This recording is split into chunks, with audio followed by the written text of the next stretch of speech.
I always thought my dad was a hero. He wore the FBI badge like armor protecting the innocent, punishing the guilty. But everything I believed came crashing down the night I saw him standing over a dead body, with a gun in his hand. And what he said next? This never happened. If anyone finds out, you're going to prison, not me. My name's Jesse. I'm 17, and my life used to be simple. Everyone admired my dad. He worked for the FBI, trained agents, took down drug lords, rescued hostages, you name it. At home, he was strict. He always said, weakness is dangerous. No room for failure. No room for tears. But I wanted to be just like him, strong, respected, fearless. Until one night, everything changed. It was late. I had forgotten my backpack at his office, so I used the spare key and went to grab it. That's when I heard voices coming from the basement level, voices that shouldn't have been there. It was my dad and another man. They were arguing, loudly. Curious, I snuck closer. And then bang! I froze. I wanted to believe it was something else, a dropped chair, a slammed door. But when I peered through the crack in the door, there he was. A man lay on the ground, blood everywhere.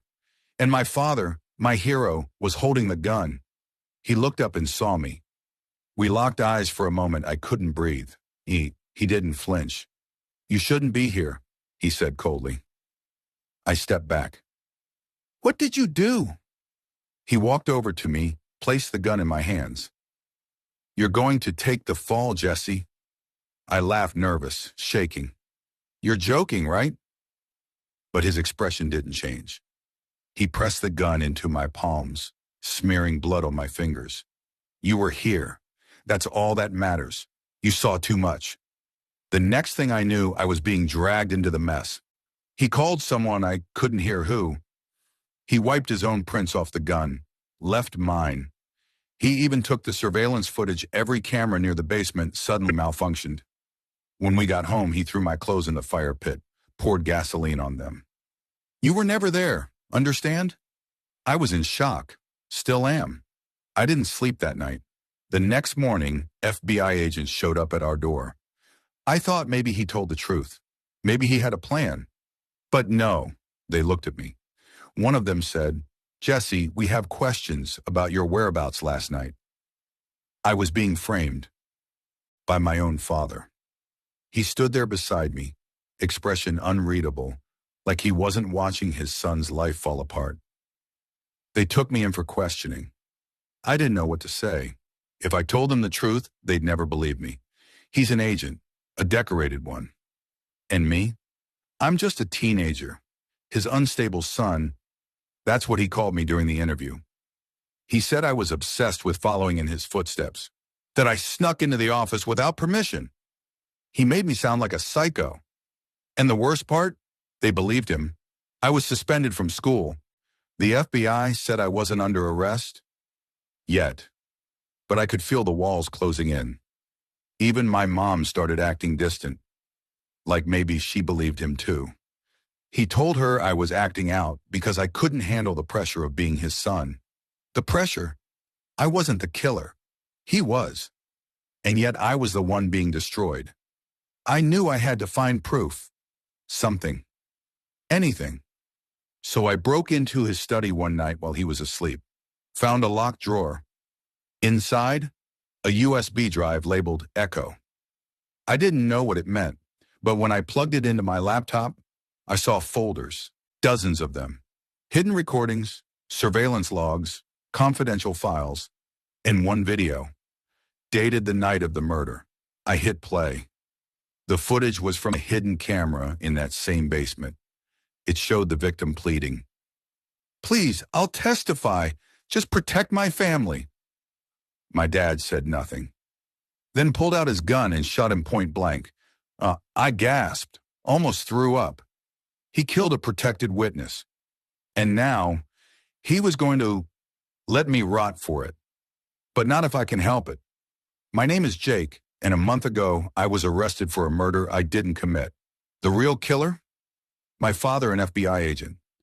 He murdered a key witness in a corruption case, and frame me to protect himself. I was still reeling in disbelief when the cold metal of the cell door slammed shut behind me. They booked me as if I was some monster. Bloody clothes, fingerprints on the weapon, a fake confession typed and printed in my name. He'd planned it all. And I thought I knew my dad. Day one in jail. I sat on the bench trying to stop myself from shaking. My hands were trembling. I couldn't eat, couldn't sleep. All I could see was the look on the dead man's face and my dad standing over him, gun still warm. And now I was in here, alone. They gave me a public defender, some tired guy who didn't even believe me. When I told him my father was the real killer, he laughed. Son, your dad's a federal agent.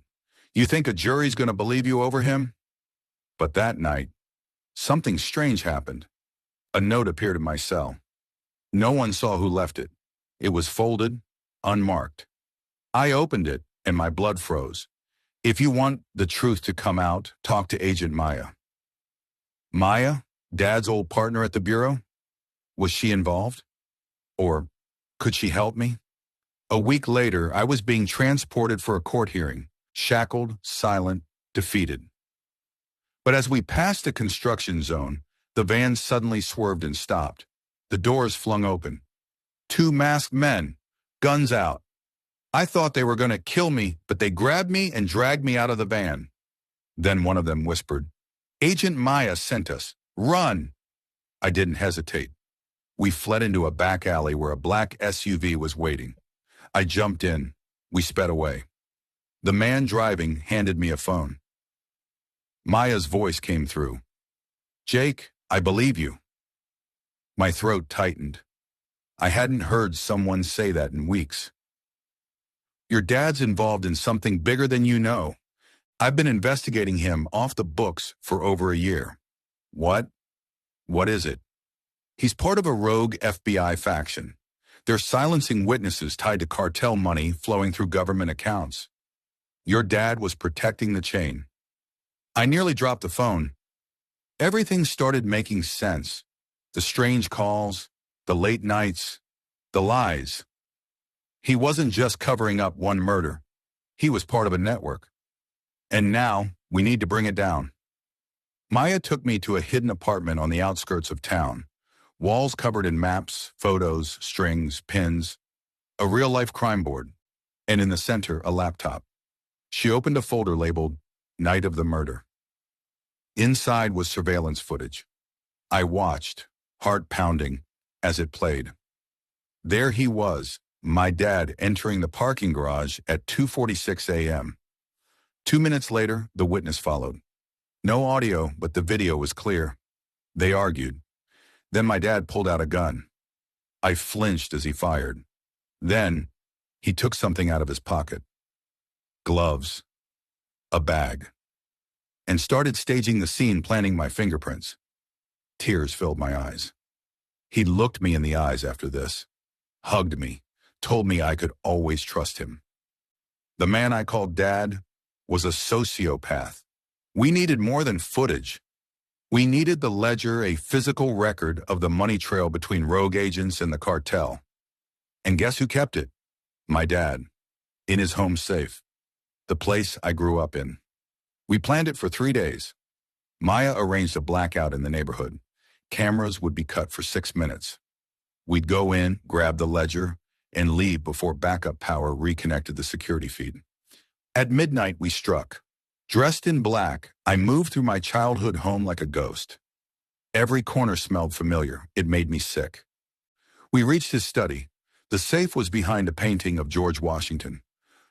Code 0621. My birthday. I wanted to scream. Inside the ledger, names, accounts, wire transfers, proof. But then a click, a light. Jake? It was my mom. She stood frozen in the hallway, bathrobe on, eyes wide. Mom, I whispered, please go back to bed. I can't explain right now. But she didn't move. And then, John, she screamed, he's here. Footsteps thundered down the hall. We ran, through the kitchen, out the back door, down the alley, but not before I saw his face. My father. And for the first time, he looked afraid. We leaked the ledger online through a whistleblower site, sent copies to major journalists. But we knew that wasn't enough. My dad would run or worse try to destroy Maya and me. So we decided to corner him first. He had a cabin 2 hours out of town, his thinking place. We drove out before dawn. When we arrived, the place looked empty. Maya stayed by the car. I went in alone. Inside was quiet. Too quiet. Then I saw him sitting by the fireplace, gun resting on the table beside him. You've ruined everything, Jake. I stepped closer. No, you ruined everything the moment you pulled that trigger. I did what I had to do. For who? The Bureau? Yourself? Or the damn cartel? His face twisted in rage. You don't understand the world. This system, it eats men like me unless we adapt. You framed your own son. He looked down, and for a moment, I thought I saw regret. But then he grabbed the gun. Maya burst through the door. Drop it! He turned, but he didn't aim.